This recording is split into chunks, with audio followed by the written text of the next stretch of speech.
Мынадай қолымда тұрған мынандай одноразка деген немесе электронды темекіге жоламаңыздар. Әдейі мен осыны алып келіп сіздерге көрсетіп жатырмын. Бұл өте қауіпті зат мынау. Жалпы құрамы формальдегид деген бұл әлемдегі өте қауіпті газдың екінші орында тұратын нәрсе бұл. Сол улы газды білдірмеу үшін бұған тәтті иіс, тәтті дәмдерді қосып, әдейі білдірмеу үшін сондай жасалынған өте улы газ мынау. Бұл формальдегид газды негізінде мына резиналар бар ғой.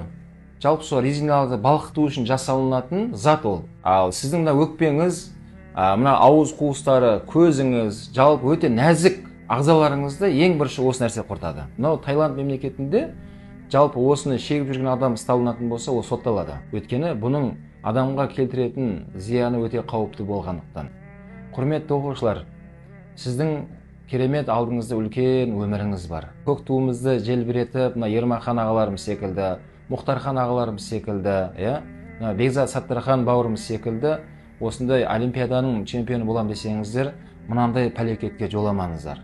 Бұл нәрсе сіздің өміріңізді бұзады, өміріңізді құртады, алға қойған мақсатыңызға мына нәрсе ешқашан жеткізбейді сіздерді.